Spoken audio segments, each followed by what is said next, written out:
porque bueno, estamos viviendo una época bastante peculiar del año, una época en la que se está hablando mucho allá afuera acerca de lo que es la Navidad. Y es importante que nosotros como iglesia, como cristianos, estemos preparados para poder aprovechar esta época del año para llevar a las personas a comprender el verdadero significado de este evento. Mucha gente hoy en día tristemente piensa que la Navidad son regalos, es como lo más común, ¿no? La gente dice, bueno, llegó la época de Navidad, hay que comprar regalos. Muchas personas incluso se endeudan en esta época del año para poder conseguir los regalos, porque vivimos en una cultura bastante materialista, bastante consumista, y mucha gente asocia la Navidad con eso. Otras personas de pronto piensan, bueno, diciembre es la época de las luces de Navidad. Es la época en que las calles están adornadas, es la época en que muchas personas de pronto acostumbran a alumbrar sus casas. Otros piensan de pronto, bueno, la Navidad es la época de estrenar ropa. El 24 y el 31 es como los días especiales donde se ponen la pinta nueva, se ponen la ropa para estrenar. Otros de pronto piensan, bueno, es el tiempo de comer. Pasa mucho a veces con los cristianos. Bueno, los cristianos en su mayoría no consumen licor, entonces de pronto van a pensar, bueno, pues yo qué voy a hacer en Navidad, pues comer. Los niños que están acá, ¿a qué niño le gusta el tamal? ¿Hay alguien? ¿No? Miren, por allá les gusta el tamal. Algunos de pronto en esta época lo asocian con la natilla. Dicen, bueno, pues buñuelo, natilla. O simplemente para algunos la tradición de pronto familiar es reunirse, compartir y tener un tiempo pues en familia más especial. Pero saben que todas esas cosas que acabo de mencionar, aunque no son malas en sí mismas, realmente no tienen nada que ver con el verdadero sentido, con la verdadera esencia de lo que es la Navidad. Es importante tener claro eso. Se han vuelto costumbres de pronto en nuestra sociedad. Son cosas que hacemos de pronto en esta época del año, pero que no representan realmente lo que la palabra Navidad significa. Saben que la palabra Navidad en su etimología viene del latín nativitas. Eso se relaciona con la idea de nacimiento. Entonces, Navidad no tiene nada que ver con fiestas. Navidad tiene que ver con un hecho, con algo que ocurrió, con un nacimiento. Los niños que están acá, ¿quién me puede decir en qué año estamos? ¿En qué año estamos? ¿Alguien sabe? No. ¿En qué año estamos? ¿Alguien sabe? ¿No? ¿No saben en qué año estamos? 2023, ¿no? Ok, por allá faltó la segunda parte. 2023 después de Cristo. Porque los 2023 años los medimos en referencia al hecho histórico, al acontecimiento de que Jesús nació. Es un aspecto muy importante. Saben que aún los historiadores ateos, los que niegan la palabra de Dios, cuando dan una fecha, tienen que regirse y tomar como referencia el nacimiento de Cristo. Porque fue un hecho tan trascendental que partió la historia humana en dos. Entonces vamos a estar mirando tal vez el pasaje que más describe de forma detallada lo que fue el nacimiento de nuestro Señor Jesucristo, y vamos a hacer algunas reflexiones al respecto. Lucas capítulo 2, vamos a leer ahí los primeros 20 versículos y comenzamos con oración. Lucas capítulo 2, verso 1 dice: aconteció en aquellos días que se promulgó un edicto de parte de Augusto César, que todo el mundo fuese empadronado. Este primer censo se hizo siendo Cirenio gobernador de Siria, e iban todos para ser empadronados, cada uno a su ciudad. Y José subió de Galilea, de la ciudad de Nazaret a Judea, a la ciudad de David, que se llama Belén, por cuanto era de la casa y familia de David, para ser empadronado con María su mujer, desposada con él, la cual estaba encinta. Y aconteció que estando ellos allí, se cumplieron los días de su alumbramiento. y dio a luz a su hijo primogénito, y lo envolvió en pañales y lo acostó en un pesebre, porque no había lugar para ellos en el mesón. Había pastores en la misma región que velaban y guardaban las vigilias de la noche sobre su rebaño. Y aquí se les presentó un ángel del Señor, y la gloria del Señor los rodeó de resplandor, y tuvieron gran temor. Pero el ángel les dijo: no temáis, porque aquí os doy nuevas de gran gozo, que será para todo el pueblo, que os ha nacido hoy en la ciudad de David un Salvador, que es Cristo el Señor. Esto os servirá de señal: hallaréis al niño envuelto en pañales, acostado en un pesebre. Y repentinamente apareció con el ángel una multitud de las huestes celestiales que alababan a Dios y decían: gloria a Dios en las alturas, y en la tierra paz, buena voluntad para con los hombres. Sucedió que cuando los ángeles se fueron de ellos al cielo, los pastores se dijeron unos a otros: pasemos pues hasta Belén y veamos esto que ha sucedido y que el Señor nos ha manifestado. Vinieron pues apresuradamente y hallaron a María y a José y al niño acostado en el pesebre. Y al verlo dieron a conocer lo que se les había dicho acerca del niño. Y todos los que oyeron se maravillaron de lo que los pastores decían. Pero María guardaba todas estas cosas, meditándolas en su corazón. Y volvieron los pastores glorificando y alabando a Dios por todas las cosas que habían oído y visto, como se les había dicho. Vamos a orar y a pedir la dirección del Señor. Padre, te damos muchas gracias por este tiempo, gracias por la oportunidad que nos concedes en esta mañana de poder meditar, Señor, en ese nacimiento extraordinario, ese nacimiento que marcó la historia humana en dos, ese nacimiento que además es la única esperanza para que pecadores como nosotros puedan ser justificados delante de un Dios santo, santo, santo. Padre, ayúdanos a ser conscientes de la belleza que hay en este misterio de la encarnación, en el hecho de que Dios, el Todopoderoso, fue manifestado en carne. Ayúdanos, Señor, a ser conscientes de esa preciosa verdad. Ayúdanos a atesorarla y ayúdanos, Señor, a que nuestros corazones realmente puedan ser estallados en alabanza, Señor. Que así como los pastores no pudieron simplemente quedarse con ese mensaje, tuvieron que compartirlo, tuvieron que hablar, porque era un mensaje tan glorioso que no puede quedar simplemente en nuestras mentes y en nuestros corazones. Padre, oramos para que tú nos ayudes a poder ser embajadores de este evangelio. Ayúdanos a compartir esas buenas nuevas de salvación que tú enviaste a tu Hijo, Señor, para poder morir en nuestro lugar y para poder darnos el precioso regalo de la vida eterna, Dios. Padre, oramos que solo tú seas exaltado por medio de la exposición de tu palabra. Te lo pedimos, Señor, en el nombre de Cristo Jesús. Amén y amén.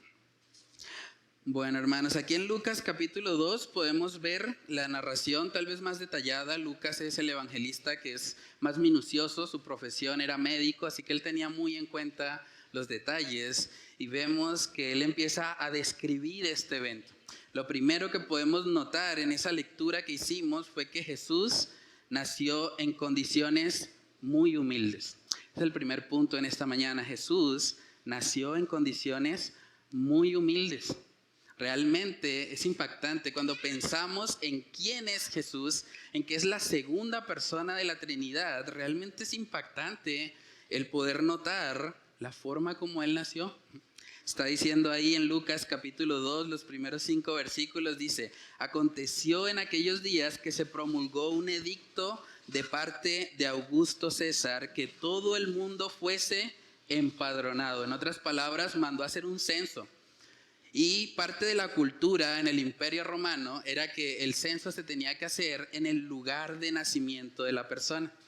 José no se encontraba en Belén, José estaba en Galilea. Y cuando escucharon esta orden, Augusto César era un emperador, uno de los más respetados, más reconocidos en el Imperio Romano, y cuando se daba una orden, todos tenían que obedecerla.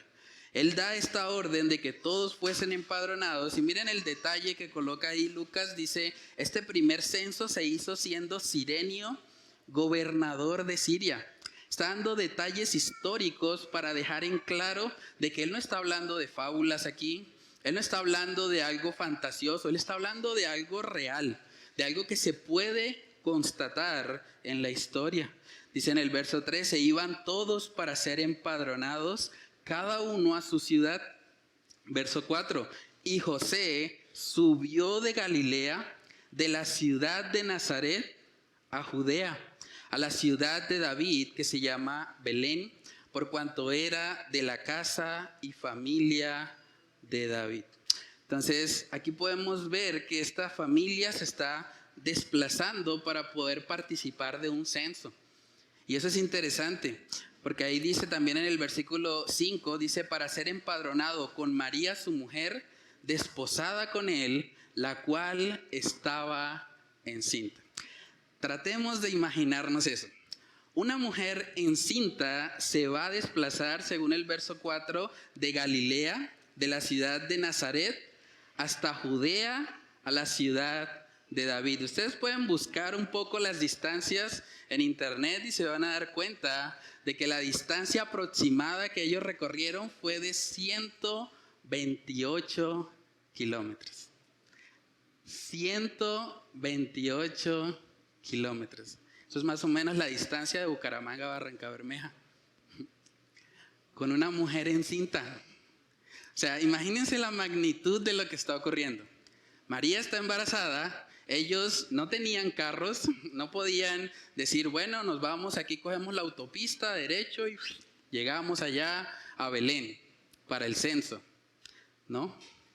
Probablemente tuvieron que caminar, tal vez en el mejor de los casos pudieron haber usado algún camello, algún animal que les llevara, pero con una mujer encinta eso iba a ser complicado.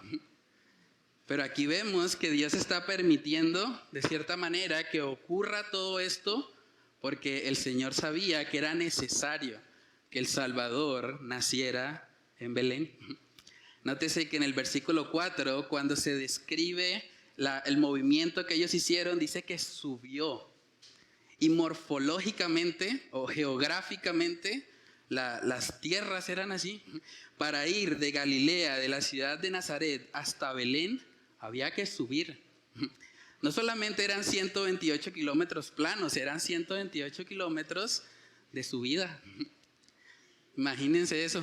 Eso debió haber sido algo bastante fuerte de llevar. Yo me imagino a María preguntándole a José, pero José, ¿cómo se te ocurre? Vamos a caminar todo eso, yo estoy encinta. ¿Qué tal se venga el chino a mitad de camino? ¿Qué tal que de pronto pase algo? Pero no vemos nada de eso en María. Más bien vemos una actitud de sumisión, una actitud de estar dispuesta a cumplir con lo que era la voluntad de Dios. Ellos estaban sujetando en últimas a las autoridades. Saben que cuando nos vamos a la palabra podemos ver que desde el Antiguo Testamento estaba profetizado que el lugar de nacimiento del Mesías iba a ser Belén. El Señor ya lo había establecido así. O sea, todo esto que está pasando, toda esta incomodidad que de pronto puede estar sintiendo José o María llevando ahí al bebé en esa distancia tan larga, pues en realidad todo era parte del plan de Dios.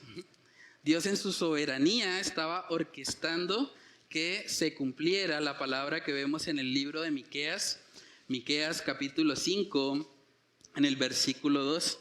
Dice ahí, pero tú, Belén Efrata, pequeña para estar entre las familias de Judá, de ti me saldrá el que será Señor en Israel, y sus salidas son desde el principio, desde los días de la eternidad.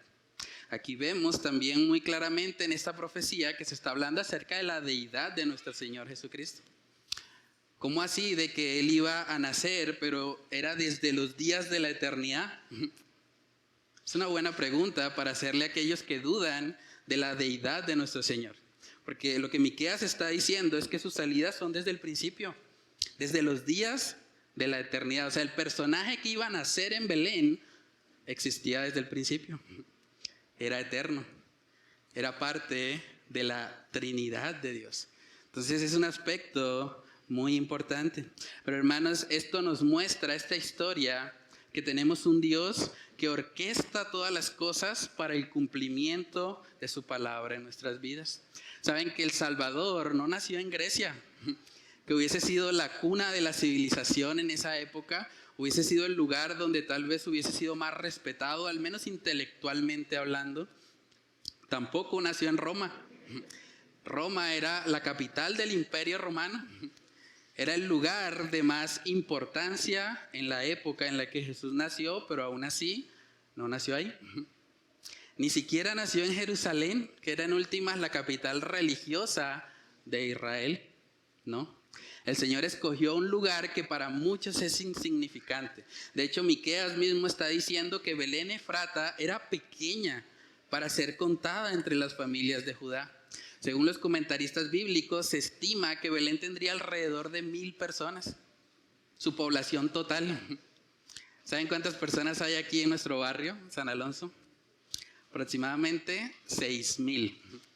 Eso implica que Jesús nació en un lugar que tenía una sexta vez la población que tiene el barrio de San Alonso. Un lugar muy pequeño, muy insignificante. Realmente era tan pequeño que ni siquiera era contado o no querían contarlo como parte de las familias de Judá. Pero hermanos, eso nos muestra también la naturaleza de lo que Jesús vino a hacer. Porque Él es un rey que no vino a ser servido. Él es un rey que no vino a que otros le rindieran pleitesía, que otros hicieran su voluntad. Él es un rey que vino a sacrificarse. Un rey que vino a morir en nuestro lugar.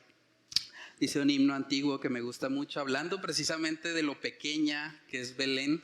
El himno antiguo dice, oh aldehuela de Belén. Ni siquiera aldea. Era tan pequeña que no llegaba a esa categoría. Dice el himno antiguo, oh aldehuela de Belén, afortunada tú, pues en tus campos brilla hoy la sempiterna luz. El Hijo tan deseado, con santa expectación, el anunciado Salvador en ti, Belén, nació. Eso nos habla realmente del lugar en el que el Señor vino a nacer. Ahora, no solamente Jesús nace en un lugar muy humilde, sino que además de eso, en condiciones muy humildes. O sea, Jesús no nació en Belén en estrato 6. Él no nació en la parte más lujosa de Belén, ¿no? De hecho, lo que nos está mostrando el pasaje es que nació en un pesebre. Y el pesebre es un lugar para los animales, no para las personas. Lucas capítulo 2, ahí sigue diciendo en el verso 6, y aconteció que estando ellos allí, se cumplieron los días de su alumbramiento. Y dio a luz a su hijo primogénito, y lo envolvió en pañales, y lo acostó en un pesebre, porque no había lugar para ellos en el mesón. El mesón era un lugar como una especie de hotel donde se recibían a las personas, y en estos momentos mucha gente, por causa del edicto del rey, estaba regresando a Belén. Estaba diciendo, bueno, tenemos que ir a nuestra ciudad natal porque van a censar. Entonces todos probablemente llegaron, obviamente ellos están en desventaja, está caminando una mujer embarazada, era difícil que ella llegara de primero, y el resultado fue que cuando ellos llegaron, ya no había cupo. Les dijeron, bueno, lo que tenemos ahí es el pesebre, el lugar de los animales. Pero saben que eso que está ocurriendo ahí realmente simbolizaba algo más importante. Porque en últimas, ese niño que estaba naciendo iba a representar al Cordero de Dios. Al Cordero que quita el pecado del mundo. En el mismo lugar donde eran colocados los corderos al nacer, en ese mismo lugar terminaron colocando a nuestro Señor Jesucristo después de su nacimiento. Y hay mucho debate, algunos entienden que de pronto no era un pesebre propiamente, sino más bien como una especie de sótano o una parte inferior de pronto de una casa. Pero independientemente a eso, lo que sí es claro es que era un lugar donde se colocaban los animales. De hecho, el mismo evangelista Lucas, más adelante en el capítulo 13, vuelve a utilizar esa palabra pesebre para referirse a un lugar donde habían animales. Lucas capítulo 13, en el versículo 15 dice, y les dijo, mirad y guardaos de toda... Lucas capítulo 13, versículo 15, estaba en el 12. Dice, entonces el Señor le respondió y dijo, hipócrita, cada uno de vosotros no desata en el día de reposo su buey o su asno del pesebre y lo lleva a beber. El uso que está haciendo una vez más Lucas de esa palabra es para referirse a un lugar donde habían asnos, donde habían animales, y a lo largo de toda la Biblia, siempre que se habla de pesebre, está relacionado de una u otra manera con animales. Y es ahí donde decidió nacer el Salvador del mundo. Aquel que hizo todas las cosas por medio de su poder está tomando no solamente una forma humana, sino que se está haciendo siervo, se está haciendo un esclavo y está viviendo en condiciones bastante precarias. Pero ¿qué podemos aprender nosotros acerca de algo como esto? El Dios Todopoderoso vino, se hizo hombre y fue en condiciones muy precarias su nacimiento. Yo creo que lo primero que podemos aprender es que tenemos un Dios que cumple su palabra. 700 años antes, el campesino Miqueas había dicho, van a ser en Belén. Y humanamente hablando era algo impensado.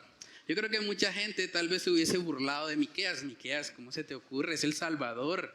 Va a ser el Señor de Israel. ¿Cómo que en Belén? No, por lo menos en Jerusalén. Pero vemos que el Señor orquestó todo precisamente para que su palabra se cumpliera. Hermanos, ¿saben que el nacimiento de Jesús debe llevarnos a confiar más en la palabra de Dios? Tenemos un Dios que cumple lo que promete, sin excepción.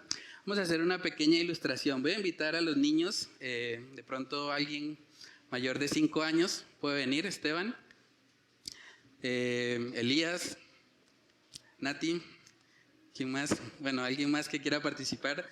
Vamos a hacer una pequeña ilustración para que los niños puedan llevarse en el corazón parte del mensaje de hoy. Hay una hojita por ahí. ¿Dónde está? Hermana Amalia, ¿me ayuda con la hojita? ¿Ah, ya las tienen?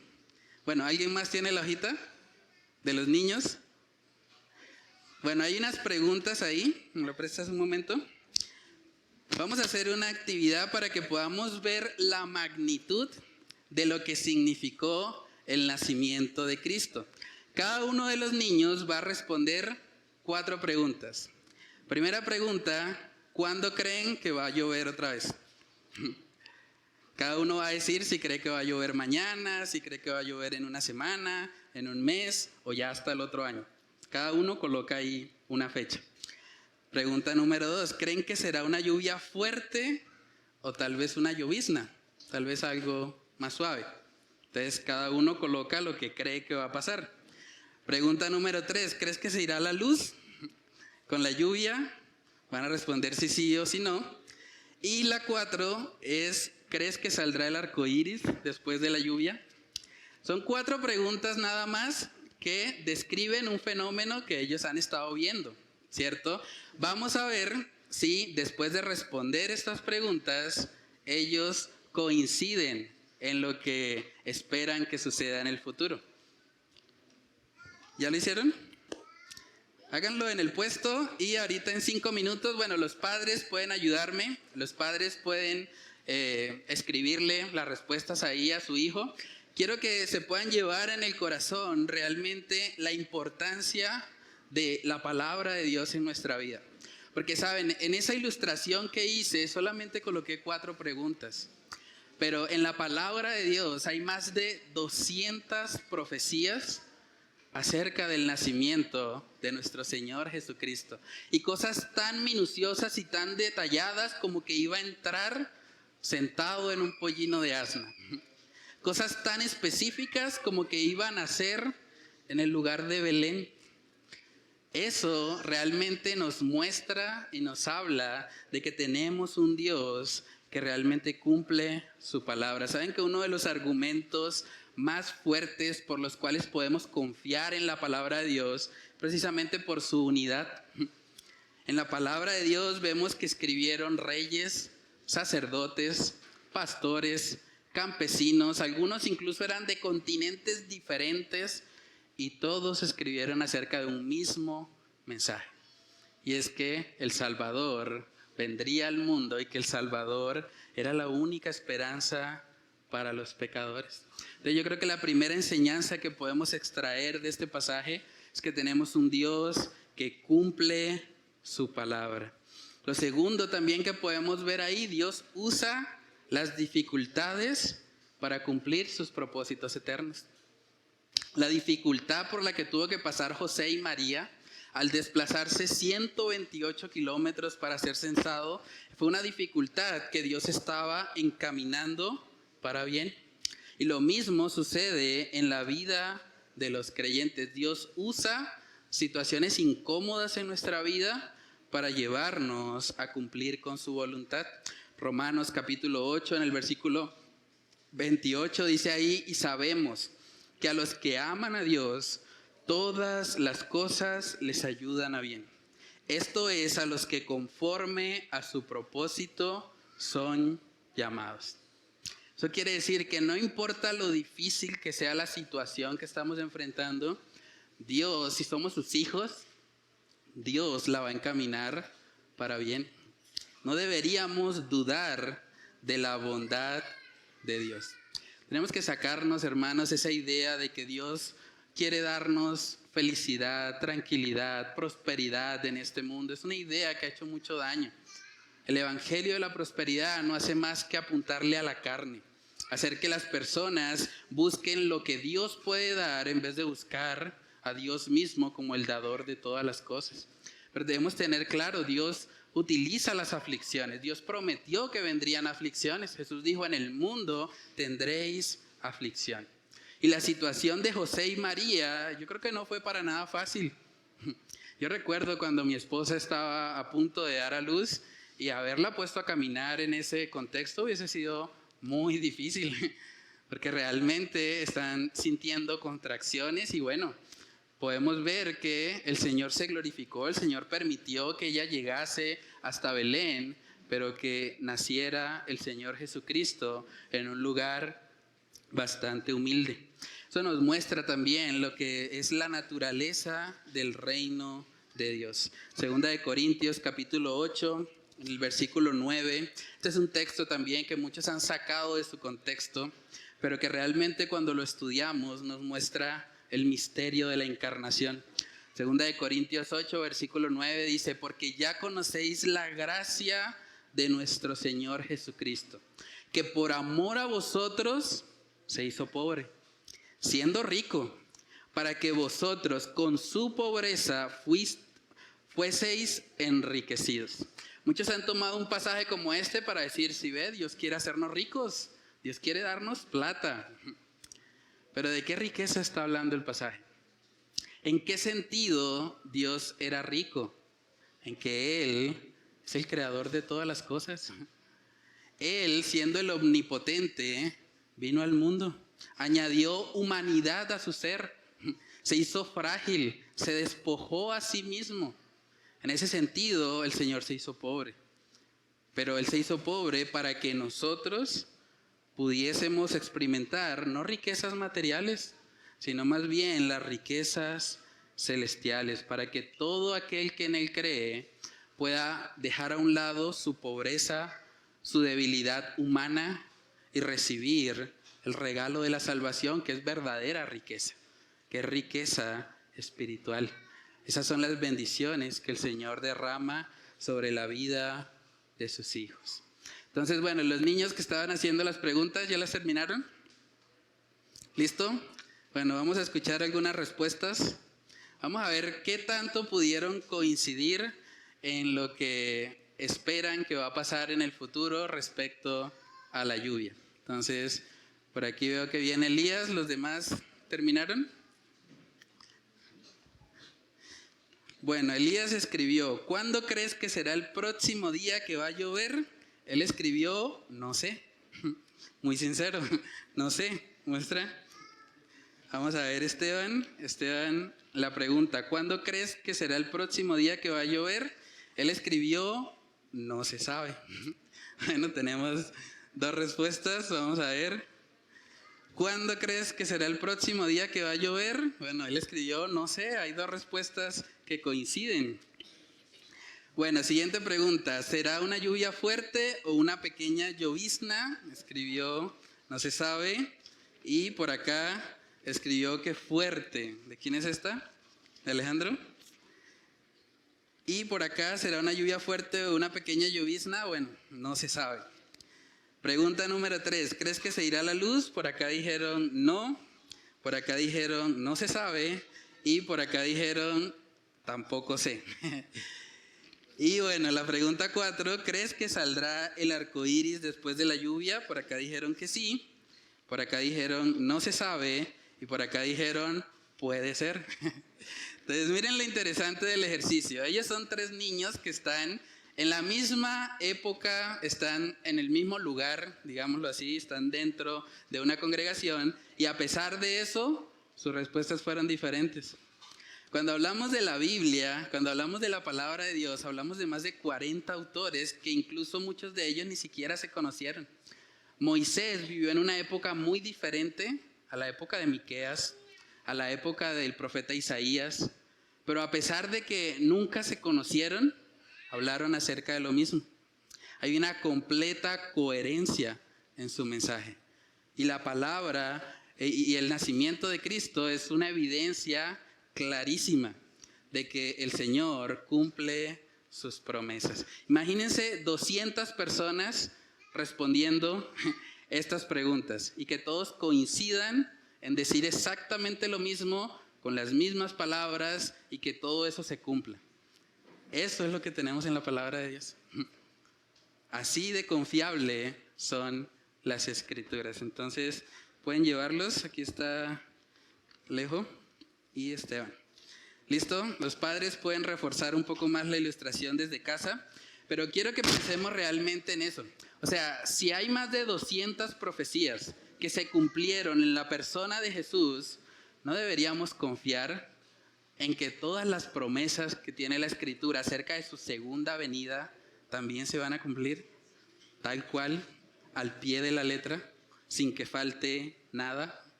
Eso de verdad debería aumentar nuestra fe y llevarnos a confiar más en el Señor. En el libro de Lucas capítulo 2 podemos ver también algo interesante, y es que las primeras personas a quienes se les reveló el nacimiento de Jesús, más allá de su propia familia, que eran María y José, pues fue a unos pastores. Lucas capítulo 2, versículo 8, dice ahí, había pastores en la misma región que velaban y guardaban las vigilias de la noche sobre su rebaño. Y he aquí, se les presentó un ángel del Señor, y la gloria del Señor los rodeó de resplandor y tuvieron gran temor. Pero el ángel les dijo, no temáis, porque he aquí os doy nuevas de gran gozo, que será para todo el pueblo, que os ha nacido hoy en la ciudad de David un Salvador que es Cristo el Señor. Es interesante porque no se le apareció a un sacerdote, no se le apareció de pronto a los fariseos, a los publicanos, se le apareció a unos pastores.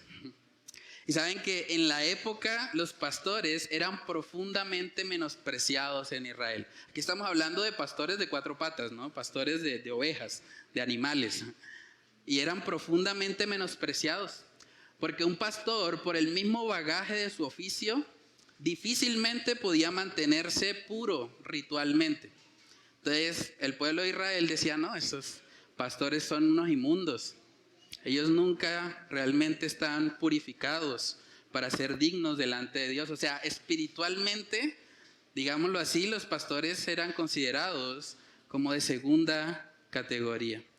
Pero hermanos, aquí vemos una vez más que el Señor tiene el poder de escoger aún a lo vil y menospreciado del mundo para avergonzar a los sabios.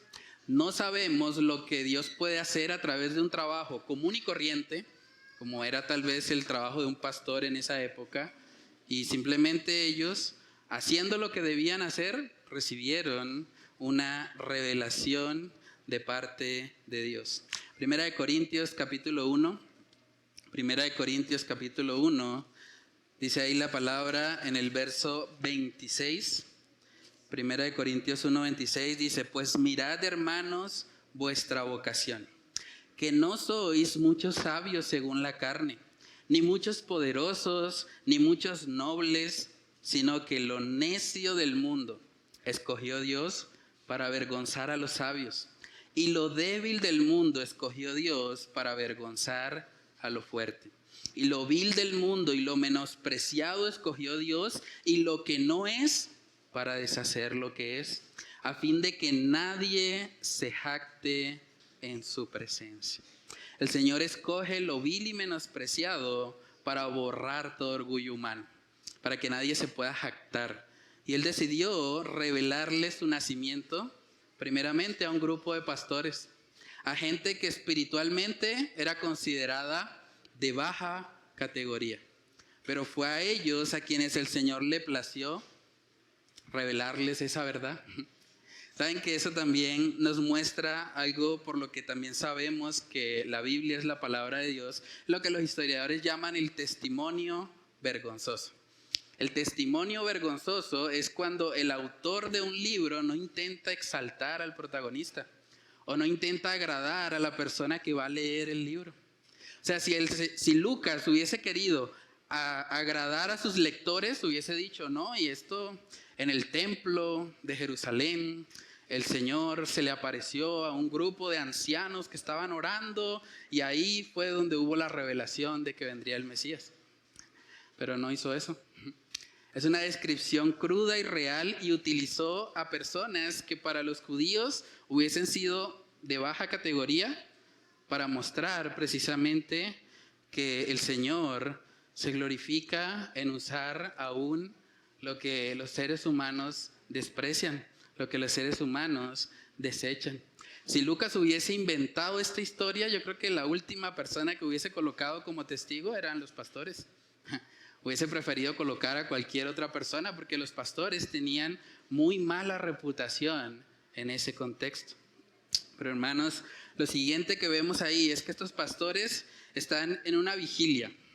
O sea, tratemos de pensar en eso. Ellos están probablemente cansados y están cuidando ahí al rebaño en una vigilia de noche, y de repente se les apareció un resplandor. No sé si usted ha estado de pronto en un lugar muy oscuro. Imagínense un resplandor en ese contexto. Eso fue lo que vivieron los pastores. Y dice que se le apareció un ángel, verso 10 dice: pero el ángel les dijo: no temáis, porque aquí os doy nuevas de gran gozo, que será para todo el pueblo, que os ha nacido hoy en la ciudad de David un Salvador, que es Cristo el Señor. Esto os servirá de señal. Miren la forma como los pastores iban a poder identificarlo. Dice: hallaréis al niño envuelto en pañales, acostado en un pesebre. Y repentinamente apareció con el ángel una multitud de las huestes celestiales que alababan a Dios y decían: gloria a Dios en las alturas y en la tierra paz, buena voluntad para con los hombres. O sea, imagínense eso por un momento. Los pastores están viendo una escena extraordinaria. Los ángeles en la Biblia no son personajes como de pronto nos los pintan muchas veces, como una persona básicamente con dos alas atrás. Cuando nosotros miramos la Biblia vemos que un ángel era un ser temible. Un ángel podía tener 6 ojos, podía tener muchas alas. Era un personaje que visualmente hubiese sido muy impactante verlo. Y el ángel se aparece y luego dice que hubo huestes celestiales. O sea, de alguna manera hubo un coro en el cielo cantando y diciendo: gloria a Dios en las alturas. O sea, imagínense el impacto que tuvo en el cielo la encarnación de Dios. Y eso es impresionante, hermanos. Cuando nosotros meditamos en eso, Imagínense las huestes celestiales que habían conocido a Dios o a la segunda persona de la Trinidad, lo habían conocido como un ser invisible. Él existía desde el principio y ellos no lo habían visto de forma visible, de forma humana. Y en ese momento pudieron contemplarlo, pudieron ver que todas las promesas que el Señor había hecho se cumplieron tal cual como el Señor lo había profetizado. Y la reacción fue simplemente adoración. Gloria a Dios. Solamente Dios podía haber hecho algo tan sublime. ¿Saben que ninguna otra deidad, ninguna otra religión del mundo tiene eso? Los musulmanes no pueden decir que Alá vino al mundo a salvarlos. Los budistas no pueden decir que Buda vino para salvarlos. No pueden decir los hindúes que sus más de 2000 dioses vinieron al mundo para salvarlos. La única religión que muestra a Dios descendiendo, a Dios tomando forma humana para salvar a los pecadores, es el cristianismo bíblico. Es algo distintivo. Es algo que realmente debe llenar nuestros corazones de alabanza. Por eso el segundo punto en esta mañana es que la Navidad debe producir gozo. La Navidad es motivo de gran gozo. Hay personas que de pronto dicen, bueno, yo no celebro la Navidad porque la Biblia no dice en ninguna parte que hay que celebrarla. Pero saben que la Biblia tampoco dice que uses el celular. Y si tú usas el celular, pues ¿dónde dice eso en la Biblia? La Biblia tampoco dice que uses Facebook, WhatsApp, Instagram, redes sociales en general. De hecho, si nosotros miramos los creadores de esas redes sociales, no eran cristianos. Esas redes no las hicieron para la gloria de Dios. En últimas, esas redes tienen un origen pagano, si nos metemos al término exacto. Pero hermanos, ¿saben que independientemente a eso, independientemente a si celebramos o no, yo creo que lo que es trascendental es el evento, es el acontecimiento, es el hecho. Jesús vino al mundo y eso debe llenar nuestros corazones de gozo. Si en el cielo hubo un coro celestial gozándose por este evento, ¿cómo no va a ser motivo de gozo para nosotros recordar y meditar en que Cristo vino al mundo para salvarnos?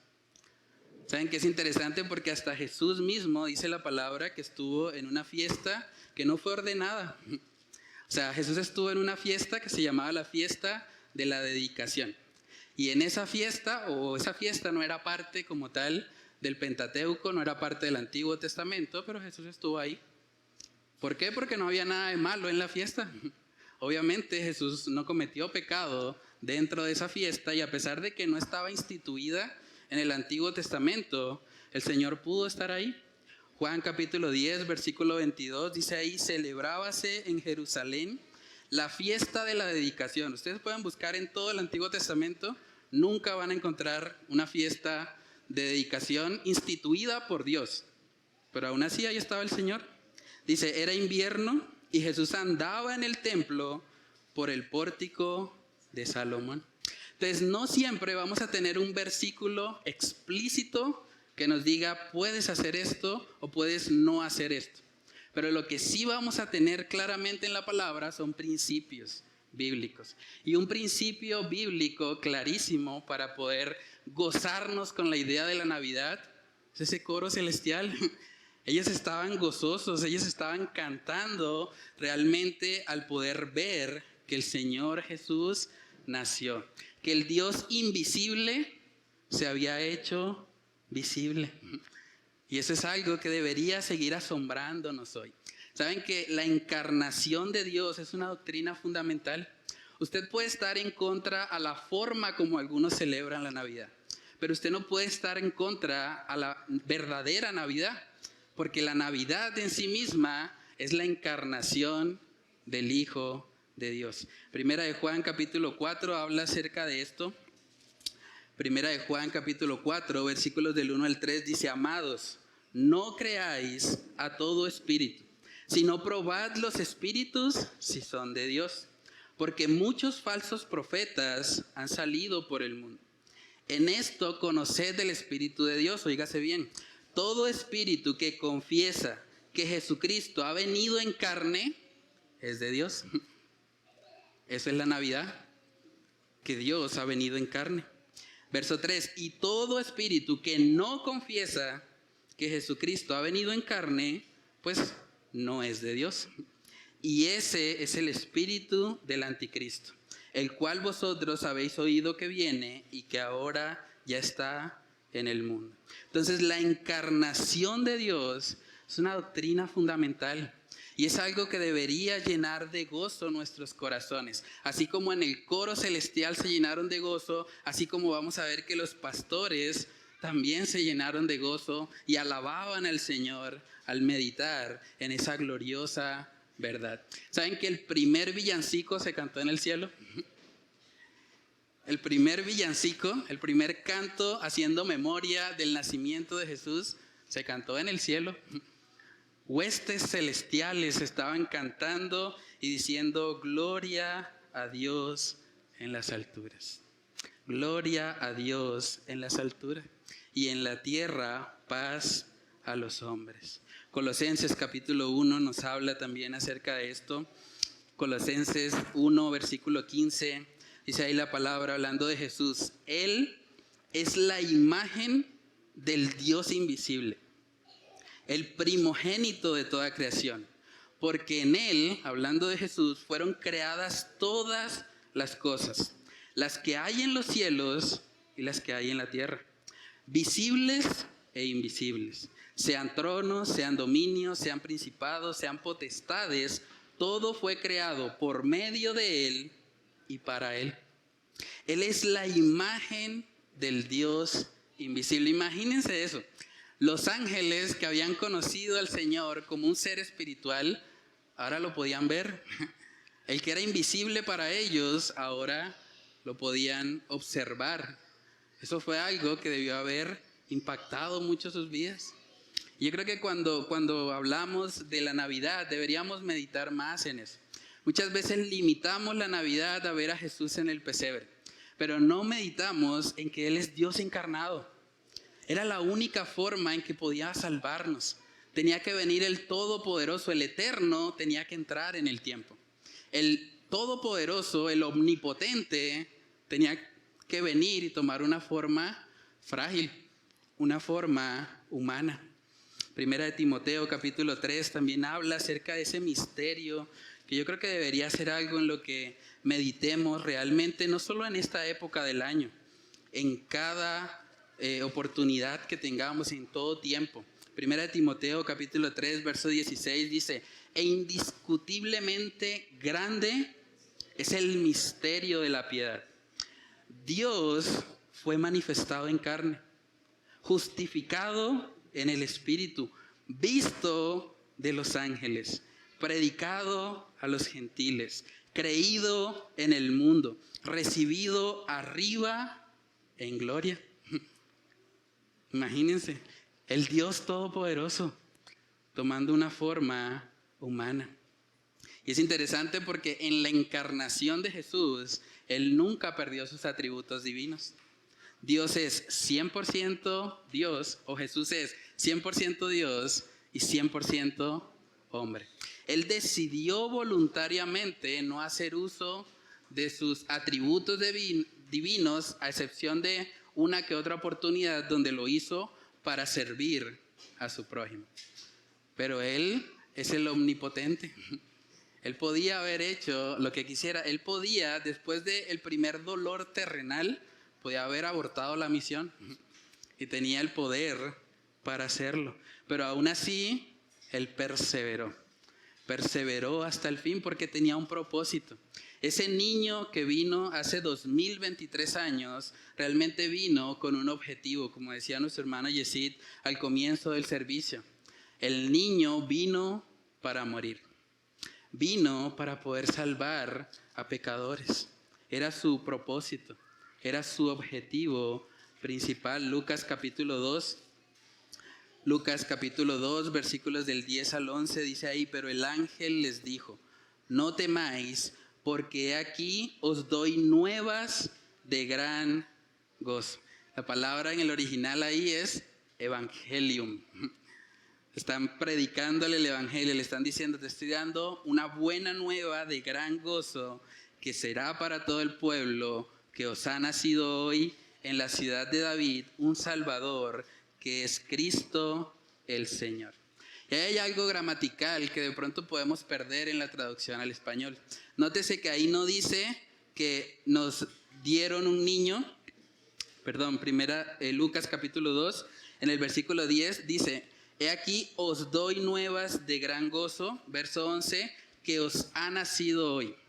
No dice simplemente que ha nacido, dice que os ha nacido. Y esa palabra os quiere decir que ha sido dado. O sea, Cristo fue dado. Él no simplemente nació, sino que fue dado a nosotros para que pudiésemos salvarnos. Dice que os ha nacido hoy en la ciudad de David un Salvador. Y vale la pena preguntarnos, ¿por qué un Salvador?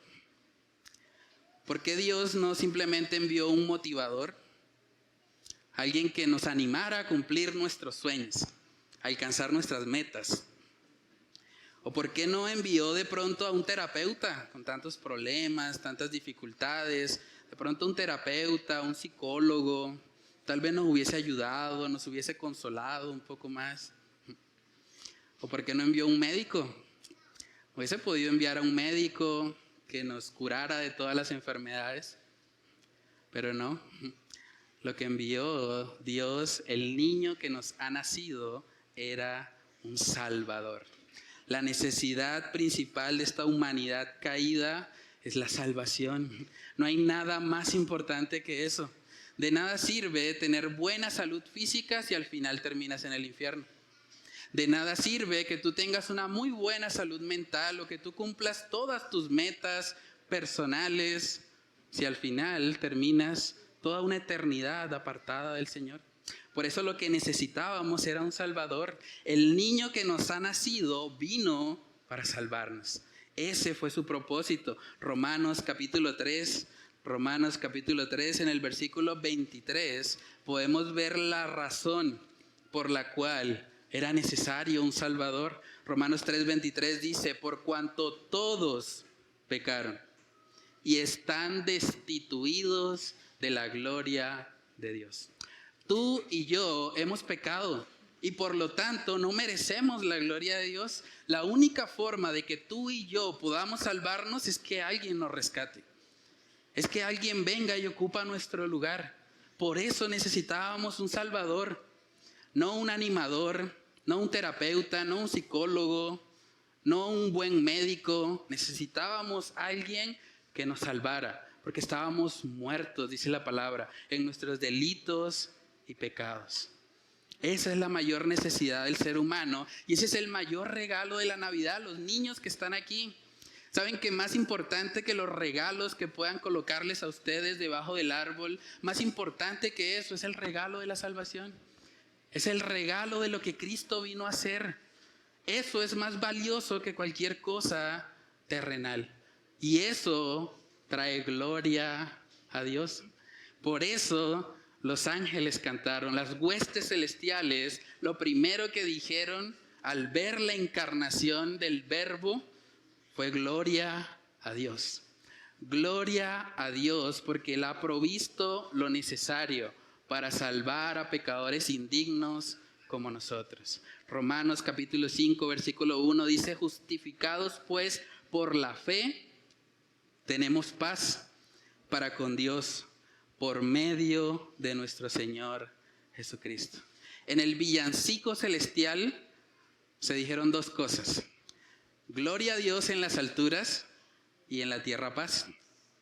La gloria de Dios es evidente en el hecho de que Dios mismo se encarnó. Pero la gloria de Dios también es evidente en el hecho de que Él tenía que enviar a alguien a morir en nuestro lugar. Dios no podía permitir que nuestro pecado quedara impune. Él no podía permitir que nosotros simplemente hiciéramos lo que quisiéramos y no tuviésemos consecuencias. Por eso envió a su Hijo a morir en nuestro lugar. Y el resultado de estar en paz con Dios es que hay paz también para los hombres. Si usted tiene paz con Dios, entonces va a empezar a experimentar la paz de Dios en su vida, la paz de Dios en su corazón. ¿Y saben qué es algo que este mundo necesita con urgencia?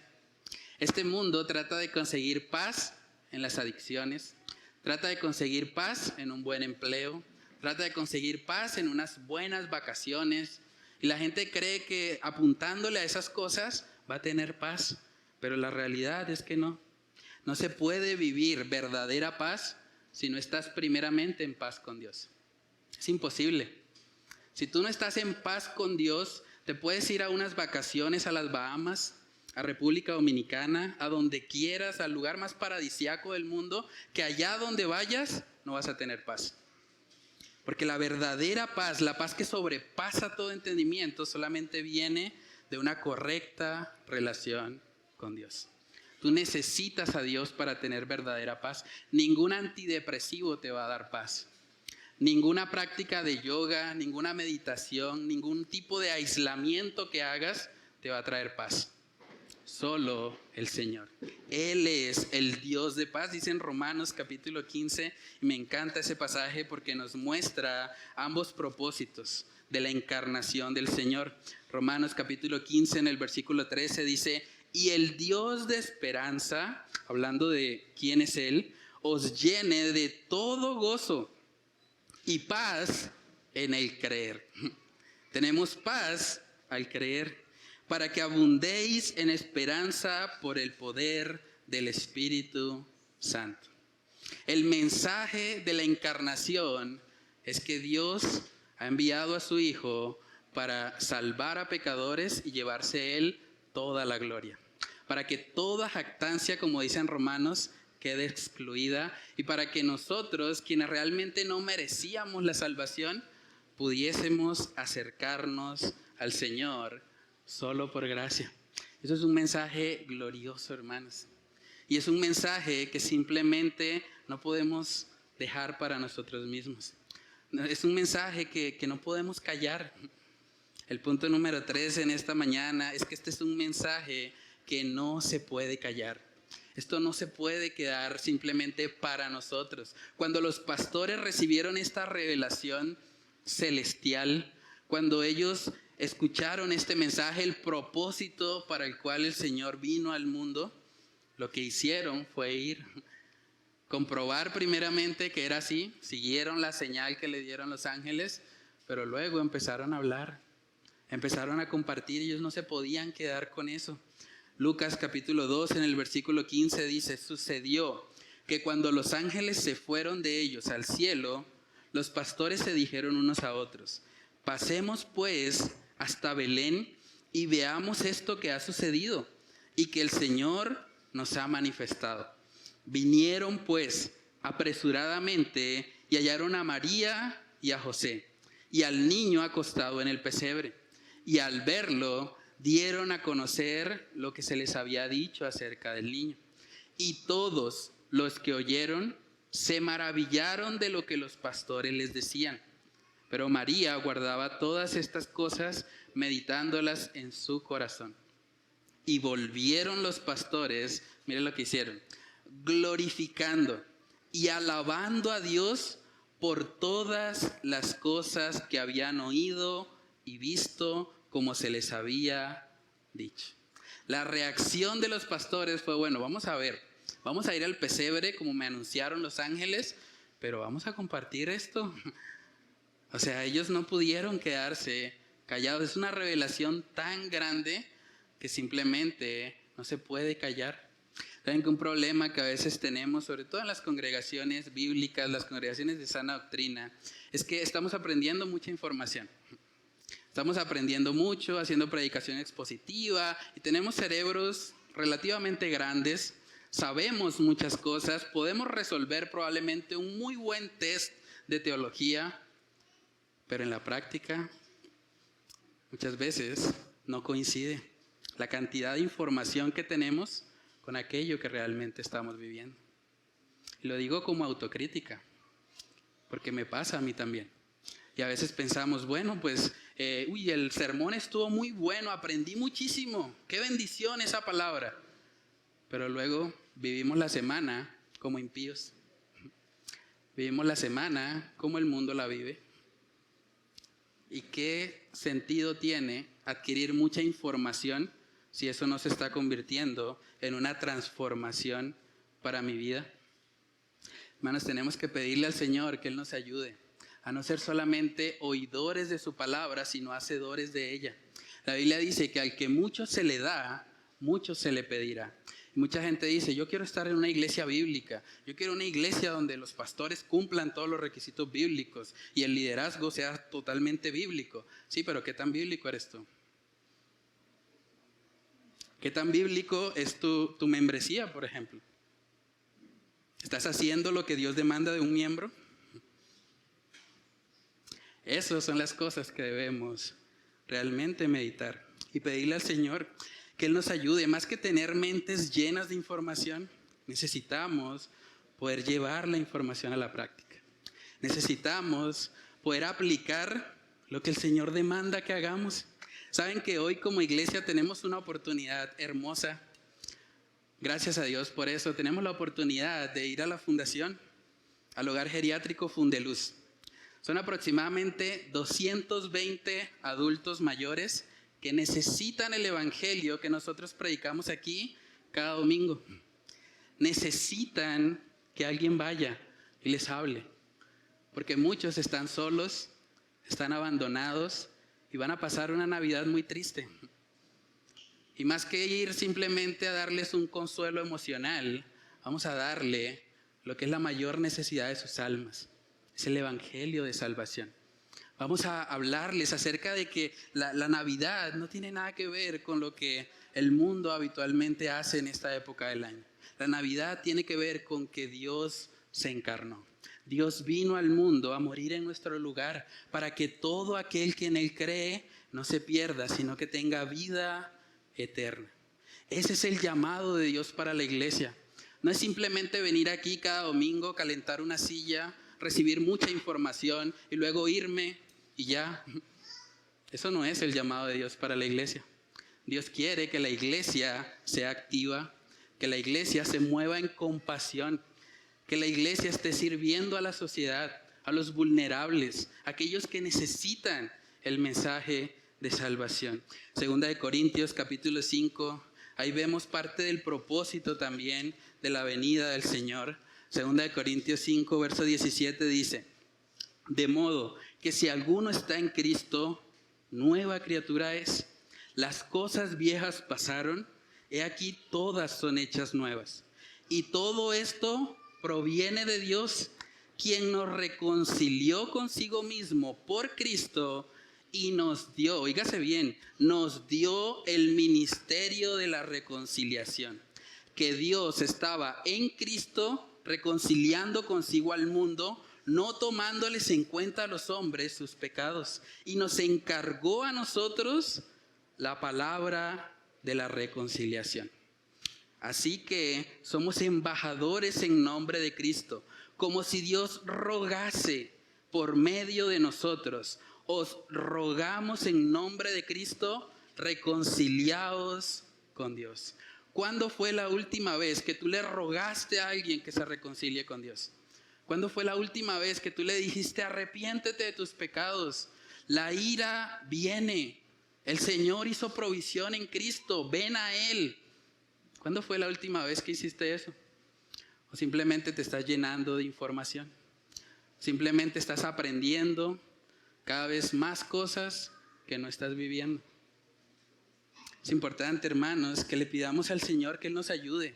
Hay mucha gente que le gusta hacer propósitos para el nuevo año. Yo creo que un buen propósito para el nuevo año es empezar a involucrarnos más en lo que el Señor quiere que hagamos. Y cada uno, desde el lugar donde se encuentra, desde su esfera de influencia, tiene la responsabilidad delante de Dios de proclamar el mensaje de salvación. ¿Qué tal si tú el día de hoy pones a un lado tus planes y vas en la tarde a acompañarnos a las misiones urbanas? ¿Qué tal si hoy mueres a ti mismo ¿Qué tal si hoy decides negarte, tal vez hacer algo que ya tenías planificado, pero decides poner eso a un lado con el objetivo de poder ir a cumplir con la misión que Dios nos ha delegado? Tenemos el ministerio de la reconciliación. Tenemos el llamado de ir y anunciar. ¿Qué tal si sacrificas un poco tu comodidad? ¿Qué tal si en vez de ir a hacer la siesta, terminando el servicio, terminando el almuerzo, qué tal si en vez de eso tú decides ir? Decides ser obediente al llamado de Dios para cumplir con esa gran comisión que el Señor nos ha delegado. Hermanos, si nuestro Salvador se humilló, dice la palabra, siendo Dios, siendo el Todopoderoso, vino al mundo como un hombre, y no como cualquier hombre, vino como un siervo, y no como cualquier siervo, como un siervo que murió como un criminal en una cruz. ¿Cuánto más no deberíamos nosotros, sus hijos, nosotros los embajadores de Cristo en la tierra, no deberíamos ser reconocidos como aquellos que se niegan a sí mismos? Como aquellos que están dispuestos a poner a un lado su comodidad para servir al necesitado, para servir a aquel que no la está pasando tan bien. Filipenses capítulo 2, este es un texto muy impactante porque habla acerca de eso. Filipenses capítulo 2 dice: haya pues en vosotros este sentir que hubo también en Cristo Jesús, el cual, siendo en forma de Dios, no estimó el ser igual a Dios como cosa que aferrarse, sino que se despojó a sí mismo, tomando forma de siervo, hecho semejante a los hombres, y estando en la condición de hombre, se humilló a sí mismo, haciéndose obediente hasta la muerte y muerte de cruz. Se humilló y se humilló y se humilló y se humilló. ¿Quiénes nos creemos nosotros para no humillarnos? Para no reconocer que necesitamos ayuda, para no reconocer que debemos ser obedientes a su palabra. ¿Qué tal si hoy, por ejemplo, en la cena familiar, es costumbre en muchas familias, en muchos hogares, tener una cena el día 24 de diciembre? ¿Qué tal si hoy tú decides morir a tu timidez, morir a la comodidad de estar en silencio y no decir nada? ¿Qué tal si tú decides acercarte y decirle a tu familia: yo quiero compartir una pequeña reflexión acerca del verdadero propósito de la Navidad? Yo quiero enseñar algo que estudiamos hoy en la iglesia acerca del propósito por el cual Jesús vino. ¿Qué tal si tú haces eso hoy? ¿Qué tal si le dices a tu familia: déjenme compartir algo que aprendí? ¿Qué tal si les hablas acerca del verdadero propósito de la Navidad, el verdadero propósito de que el Mesías vino? Hermanos, saben que como creyentes necesitamos ser más activos en el cumplimiento de lo que el Señor nos ha delegado. A veces podemos excusarnos y decir: bueno, es que yo tengo muchas cosas que hacer, es que yo estoy muy ocupado, es que yo tengo muchos hijos, es que a mí no me da el tiempo. Pero hermanos, delante de Dios no habrá excusa. Delante de Dios Él nos ha capacitado para que cumplamos su obra, si no, no la hubiese puesto en la Escritura. Todo lo necesario para poder obedecer al Señor ya nos ha sido dado, porque fuimos sellados con el Espíritu Santo de la promesa, y ese Espíritu Santo en nosotros es el que nos capacita para poder hacer su obra. Segunda de Timoteo capítulo 1 en el versículo 8 dice ahí la palabra, verso 7, dice: porque no nos ha dado Dios espíritu de cobardía, sino de poder, de amor y de dominio propio. Por tanto, no te avergüences, óigase bien, no te avergüences de dar testimonio de nuestro Señor, ni de mí, preso suyo, sino participa de las aflicciones por el Evangelio según el poder de Dios. No te avergüences este 24 de diciembre en la cena navideña, no te avergüences de hablar de tu Señor. No te avergüences de contarle a las personas lo que Cristo vino a hacer por ti y lo que Cristo vino a hacer por todo aquel que se arrepiente y cree en Él. Hermanos, saben que la revelación que nosotros tenemos es mucho más amplia y mucho más completa que la revelación que tuvieron estos pastores. Por lo tanto, tenemos más responsabilidad delante de Dios porque sabemos más cosas. tenemos el mensaje completo del Evangelio. Jesús no solo nació, creció, vivió una vida perfecta, murió en la cruz del Calvario como un criminal y al tercer día resucitó. Un día tendremos que dar cuentas a Dios por lo que hicimos con ese mensaje, porque nos ha sido encomendado el ministerio de la reconciliación. Entonces animémonos, hermanos, al que mucho se le da, mucho se le pedirá. Es un principio bíblico. Entonces usemos lo que hemos aprendido hoy para salir de acá de la iglesia y hablarle a un mundo perdido acerca de las buenas nuevas de gran gozo, que el Salvador nació y que vino a morir para salvarnos. Vamos a orar. Padre, te damos muchas gracias, Señor, por este tiempo. Gracias por tu palabra, Dios, que siempre nos reta, tu palabra que siempre nos desafía, Señor, a poder vivir una vida diferente, Dios. Padre, yo te pido que tú nos ayudes, Señor, en este día a poder vivir, Señor, para ti, a poder vivir para tu gloria. Ayúdanos, Señor, a poder ir esta tarde a la Fundación Fundeluz, donde sabemos que hay personas pasándola muy mal, hay personas que están deprimidas, que están abandonadas por sus hijos y necesitan realmente escuchar el mensaje de salvación. Necesitan oír que el Salvador vino al mundo, no simplemente para establecer una fiesta al año. Él vino al mundo para darnos salvación, para darnos riquezas espirituales, bendiciones que no se comparan con nada de este mundo caído. Padre, oramos para que tú nos ayudes, para que tu Espíritu Santo, Señor, nos llene, nos controle y nos capacite, Dios, para poder cumplir con tu voluntad, para poder hacer aquello a lo que tú nos has llamado, que es ser luz de este mundo y proclamar las buenas nuevas de salvación a toda criatura, Dios. Padre, yo te pido, Señor, por las personas que están hoy acá, que escucharon también este mensaje a través del internet. Padre, que hoy sea el día de salvación para ellos, que puedan meditar en la importancia del sacrificio de Cristo para nuestras vidas personales y también para el llamado que tú nos haces de evangelizar, de compartir estas buenas nuevas con otros. Ayúdanos, Señor, a que con gozo y alegría, así como los pastores salieron gozosos, glorificando tu nombre y alabándote al ver al Cristo encarnado, Padre, que de la misma manera nosotros que tenemos toda la revelación completa de las Escrituras, podamos salir de este lugar apasionados por compartir el mensaje de salvación con nuestros familiares y con quienes nos rodean, Dios. Padre, oramos para que tú nos ayudes a vivir lo que aprendemos en esta iglesia.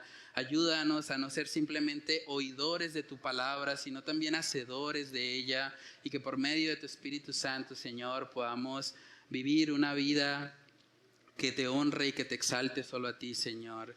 Padre, oramos para que tú nos ayudes a poner por obra lo que hemos estudiado. Te lo pedimos, Señor, en el nombre de Cristo Jesús. Amén y amén.